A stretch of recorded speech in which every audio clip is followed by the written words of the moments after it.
Every empire falls. History is filled with stories of once great kingdoms that ruled their worlds until the winds of change swept them away. In the late 1990s, Blockbuster was more than just a business. It was a cultural empire.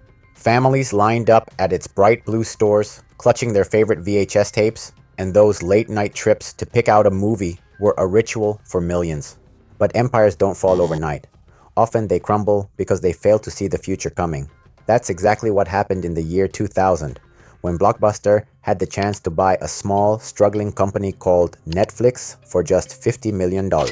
They didn't just say no, they laughed. Today, Netflix is a global entertainment powerhouse worth over $150 billion, while Blockbuster is nothing more than a memory. How did the king of home entertainment lose its crown? And how did Netflix, once a scrappy underdog, reshape the world of entertainment forever? This is the story of a corporate giant that fell and the bold upstart that took its place.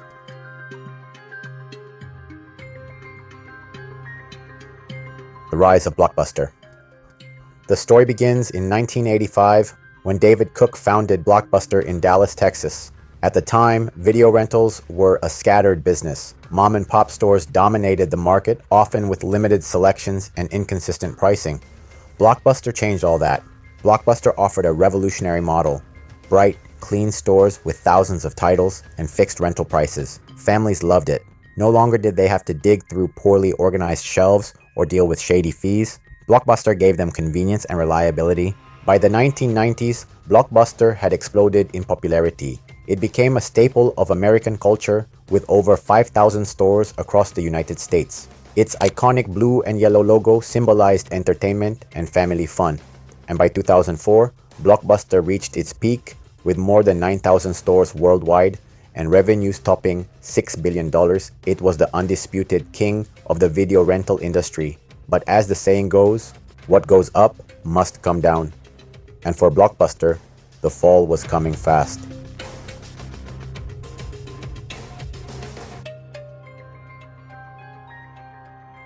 Enter Netflix. In 1997, two entrepreneurs, Reed Hastings and Mark Randolph, were frustrated by the limitations of traditional rentals. Hastings, legend has it, came up with the idea for Netflix after being charged a $40 late fee for renting Apollo 13. He thought, there has to be a better way. Netflix began as a DVD by mail service. Customers could browse a catalog online, rent DVDs, and have them delivered directly to their homes. No late fees, no driving to a store. It was a simple yet powerful concept. But in its early years, Netflix was struggling. By 2000, they were losing money and desperately needed help. That's when they approached Blockbuster with an offer. Buy Netflix for $50 million. Blockbuster's CEO at the time, John Antioco, dismissed Netflix as a niche business with no future. He believed customers loved the in-store experience and that physical rentals would never go out of style. That single decision would prove to be catastrophic.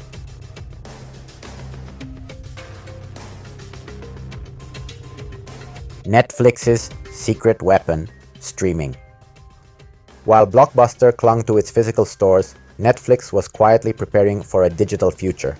In 2007, Netflix made its boldest move yet. They launched a streaming service.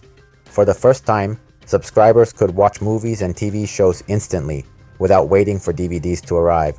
Streaming wasn't just convenient, it was revolutionary.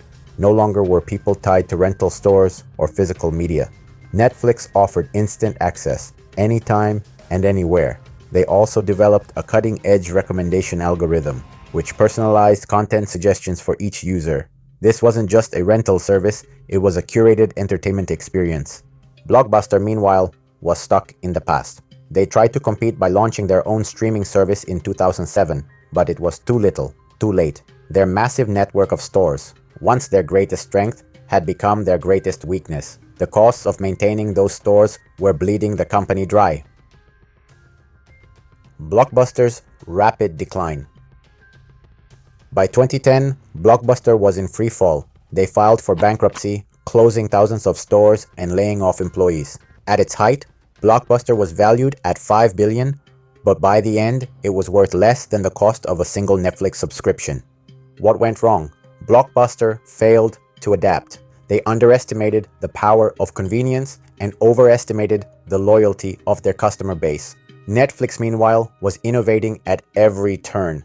And as broadband internet became more widespread, streaming went from being a luxury to a necessity. Blockbuster simply couldn't keep up.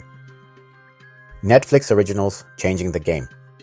In 2013, Netflix made another bold move. They released their first original series, House of Cards. It was a gamble, but it paid off big time. House of Cards wasn't just a show, it was a statement. Netflix wasn't just a platform, it was a content creator. Over the next few years, Netflix doubled down on original programming. Hits like Stranger Things, Orange is the New Black, and The Crown turned Netflix into a cultural powerhouse. By creating exclusive content, Netflix ensured that subscribers had a reason to stay. You couldn't find these shows anywhere else. Blockbuster, on the other hand, had no answer. They were still trying to survive in a world that had already moved on. The legacy of Netflix and Blockbuster. Today, Netflix is a global giant with over 230 million subscribers and operations in more than 190 countries. They're producing films, documentaries, and series in multiple languages, catering to a diverse and ever-growing audience. Their influence on the entertainment industry is undeniable. Blockbuster, meanwhile, exists as a distant memory. Its lone remaining store in Bend, Oregon, is a nostalgic tribute to a bygone era, a time when Friday nights meant browsing the aisles of your local video store. It's a reminder of how quickly the world can change.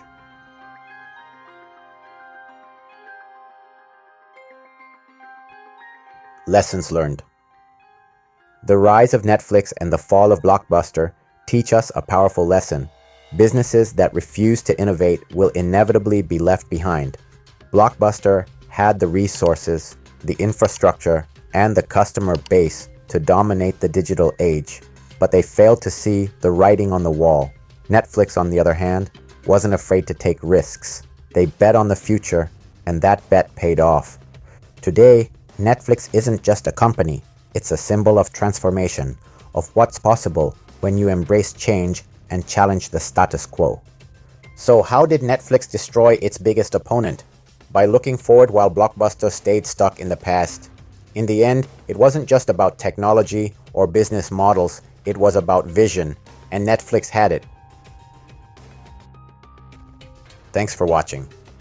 If you enjoyed this deep dive into Netflix's rise and Blockbuster's fall, be sure to like, comment, and subscribe.